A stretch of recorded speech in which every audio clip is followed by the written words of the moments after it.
Welcome to the Bishop Cross-Border Investment Services podcast.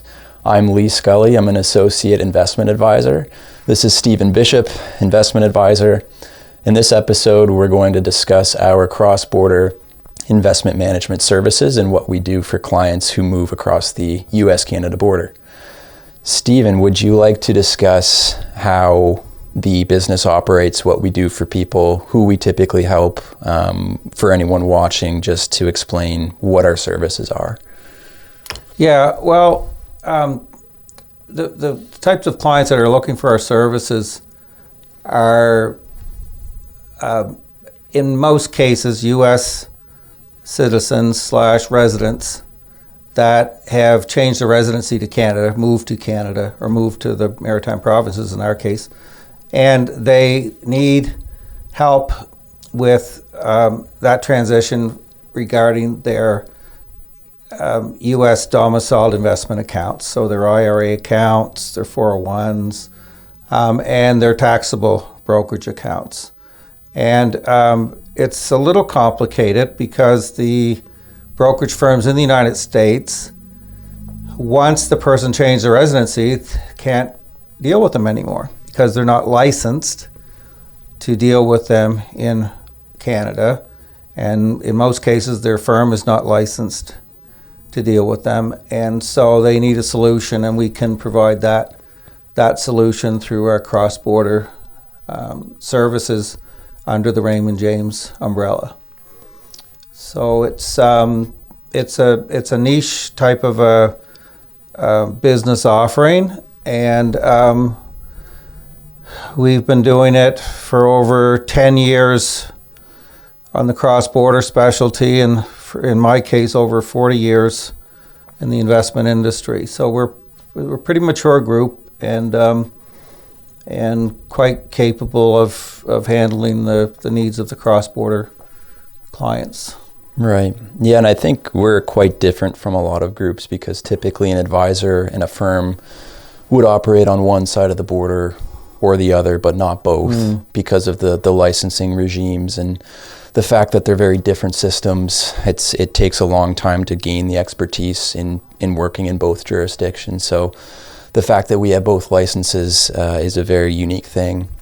And I think it's maybe helpful for people to understand who the most common client would be that we would see, which is typically someone in the U.S. who would move here to Canada and still have U.S. domiciled accounts like an IRA. Yeah. So do you want to talk about that? Yeah, well, so what happens, you see, is that in the past, it created a real problem for people because they didn't have an alternative until Raymond James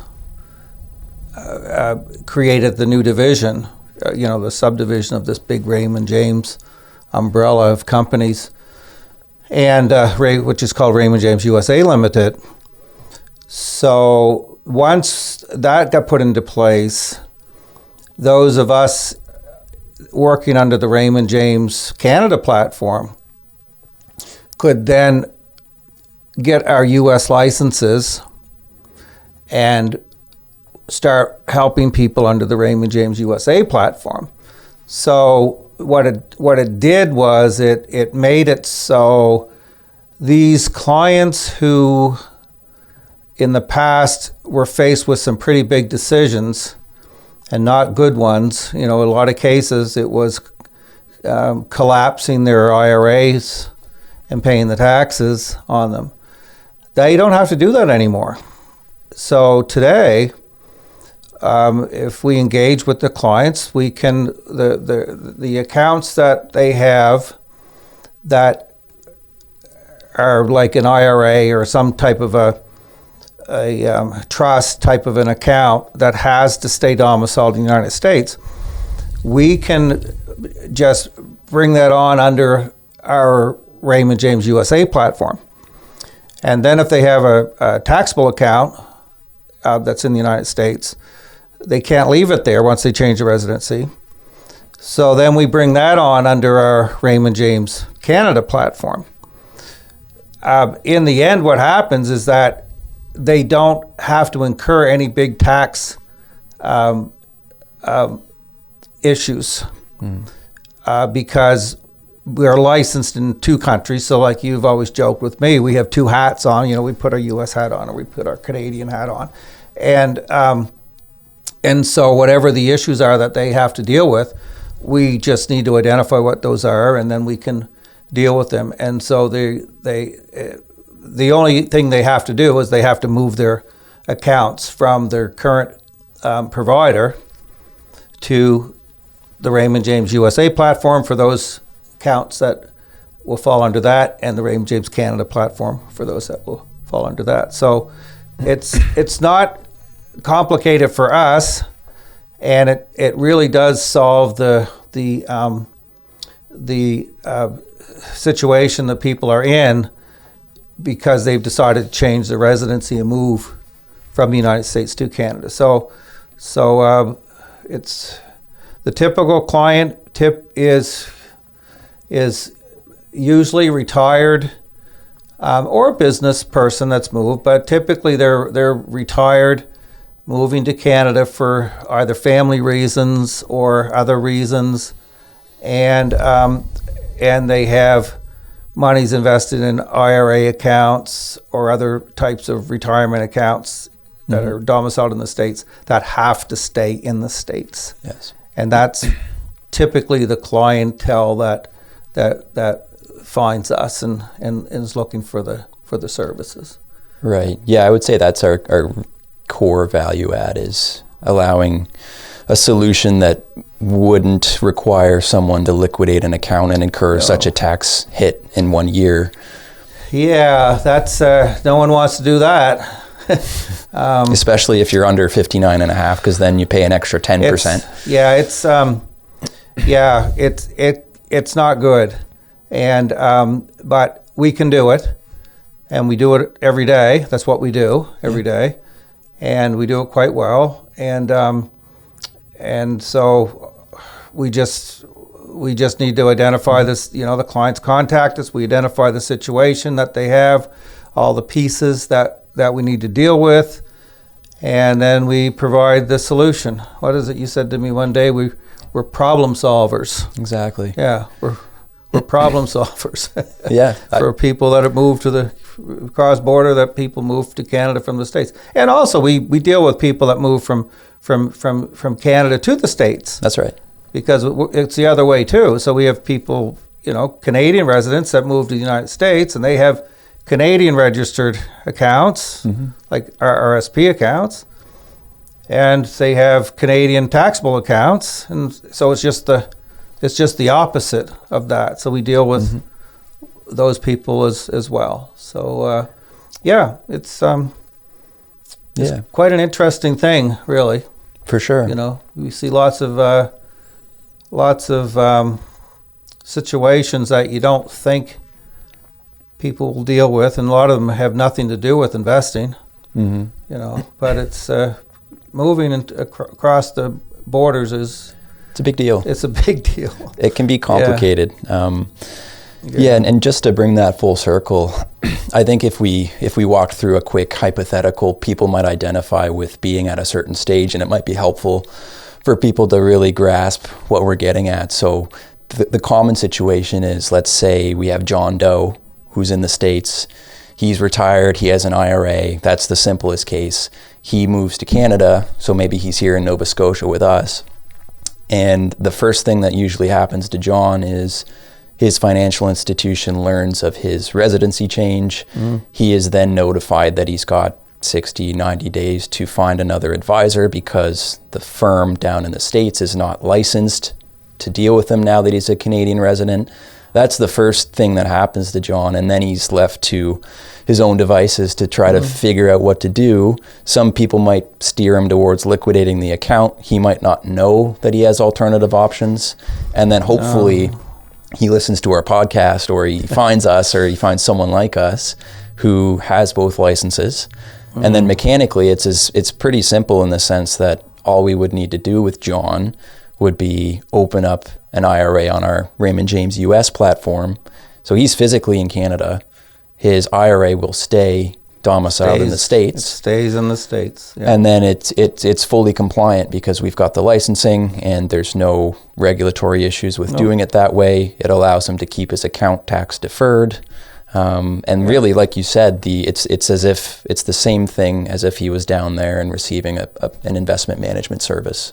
Yeah, it's actually no different than if someone was living in the States, dealing with an investment advisory service in the States, and decided one day that they wanted to change that investment advisory service. Mm-hmm. So they were dealing with XYZ firm, and for whatever reason they decided to change who they were dealing with, and they moved over to ABC firm in the States. So it's no different. Exactly. It's like, so if they're dealing with XYZ firm in the States now with their IRAs, all they have to do is, if they find us and if they contract us, is we open up, just say an IRA account at Raymond James USA Limited, and the account transfers from XYZ account over to Raymond James USA Limited. And so it's actually not that complicated. In that simple, that's a pretty simple case. Mm-hmm. But in that particular case, that's really what it is, because there's still a bit of a void out there on what people can do, and they're making their decision to move for personal reasons. In most cases, personal reasons, family reasons. Sometimes it's they want their. Sometimes it's. We see the situation where one of the couple is Canadian or dual citizen, and they want to move back home. That's a common one. That's a common one. The husband follows the wife. Husband follows the wife, or an individual wants to, that's single, wants to move back closer, because of, maybe they have an elderly parent or something, and they want to move back. And but there's still quite a void out there on what they can do, because in most cases we hear about the firm they're dealing with in the United States doesn't offer a solution. They just basically say, we can't do it. Right. And you're going to need to find a solution. So then the individual has to start searching, and if they're lucky, they know somebody, or they get on the internet and they find a firm that can do it. And they also should be very careful, because there's lots, not lots, but there's a handful of services offered in Canada. They'll call them cross-border financial planning services or those types of things. But they're not brokerage services.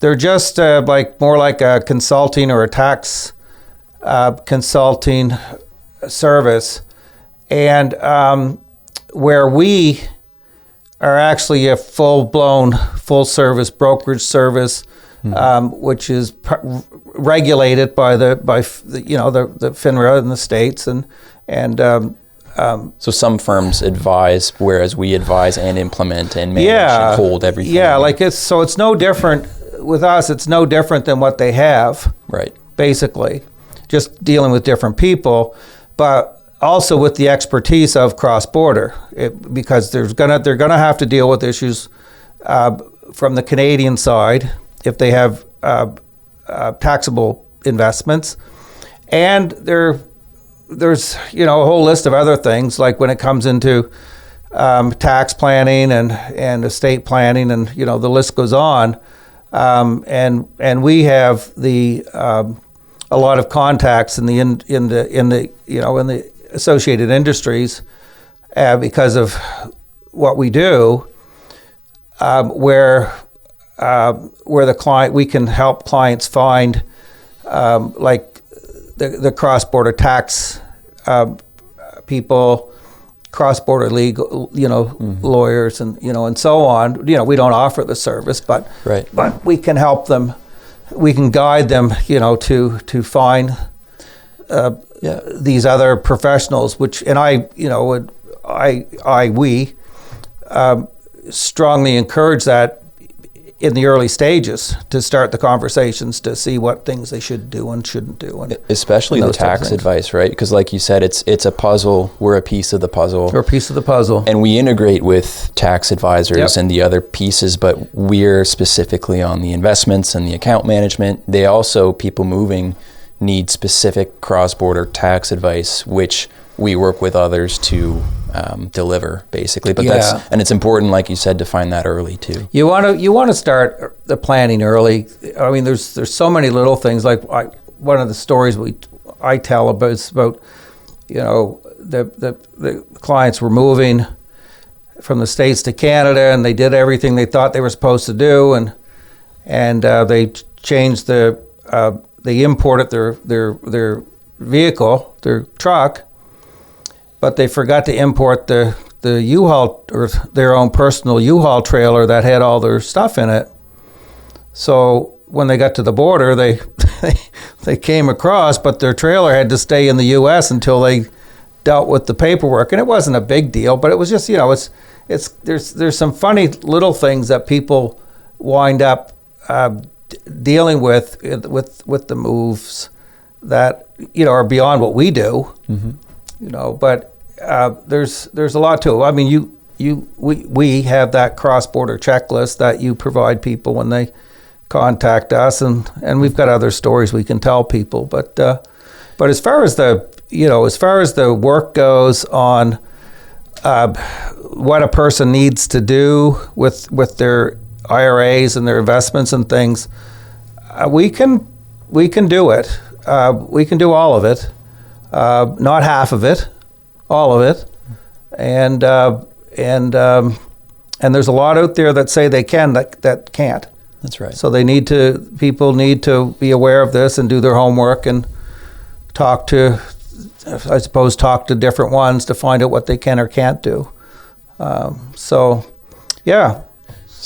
what do you think, for someone listening who might be considering a move here, where do they start? What questions should they be asking? How early in advance should they start planning? How do they get the ball rolling?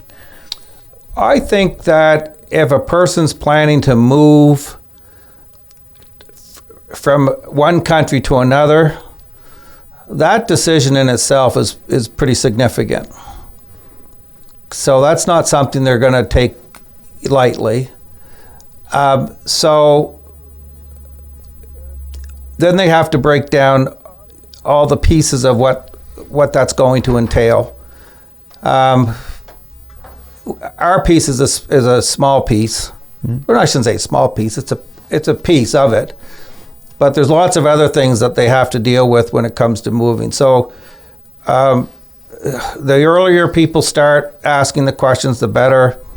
The internet's wonderful for asking those questions. There's resources on the Government of Canada website. What do I need to do if I'm going to move to Canada? Those, just search that kind of stuff. But the earlier the better. And I've had people contact me 5 years before they move. Some contact to start us, planning. Some is a month in advance, some is a year after they come. Which is not ideal, but ideally you would prepare early. It's all over. It just depends on how aware people are of things. But regardless, whether they planned well in advance or whether they've already moved and didn't know what happens, and then once their residency changes, their geographical code changes with their brokerage accounts, the firm advises them that they can no longer deal with them, and then they have to find a solution. So, but either way, it's the process with us is the same. So whether we're planning in advance for helping someone in advance, or whether we're working with them after they've moved, the end result is the same. So it's planning in advance probably gives you better opportunities, but in the end, it's it'll all still work out. Yep. Yeah. Yeah. So to bring it full circle, what's some parting advice you would give to a John Doe who's considering a move north of the border? Just to sum everything up, how would you advise him to start? Well, if John Doe happens to be watching this podcast, contact us and ask the questions, and because there's no harm and there's no cost in asking questions and to people that know the answers. So I think that's the best thing is I can just say just start asking the questions and gathering information and then working towards your move dates and those types of things. Because with our ability to carry these IRAs and Roths and 401s and U.S. trusts and things like that, and leave them domiciled in the States, it really doesn't cause a huge financial burden for someone moving. And I think one of the stressors people have when they're moving is the fact that they just don't know. Exactly. And they've heard these stories where somebody, has had to cash out their accounts and pay tax and those types of things. Well, they don't have to do it. So if people get a hold of us and say, what's the process? How does it work? What do I have to do? And we give them the answers. I think that's probably the best advice I could give people, is to ask the questions and get a plan in place. Agreed. Yeah, we've been doing this for long enough to know what to look for over a decade of seeing these situations play out. And we're always receptive to people coming our way and just asking. Like you said, ask the questions. Just ask the questions. We have most of the answers. If we don't, we can find them. Mm-hmm. More than happy to talk to anyone who needs the help. And yeah, hopefully they get a lot out of the resources we have on our website. Hopefully they tune into future podcasts. We've got newsletters. So there's a lot of information on our website that people can access if they spend a little bit of time and click through the whatever those things are called, tabs. Exactly. And it probably seems like a lot to someone who's just starting to uncover the ins and outs, but one of the best things we offer, I think, are the conversations. You and I both have conversations pretty much daily with people that come our way and find us and ask questions. So that's often the quickest way to the answer, is just reaching out to us and having conversations with us. It all starts with a send a click on the contact us button and ask for us to set something up. Yeah, exactly. And it doesn't matter where they are. We're in Nova Scotia. Doesn't matter where they are. It's a digital world. We have Zoom, we have phone calls. Some of our clients are 4 hours behind us in Hawaii, or 6 hours. Some are in Florida, Maine. So physically, wherever they doesn't are, doesn't matter. No, it makes no difference anymore where anyone is. Exactly. Yeah, that's right. Great. Well, I think that's a wrap on episode 1. Okay. We'll definitely put out some more episodes in the near future, but that is a good intro to our cross-border services.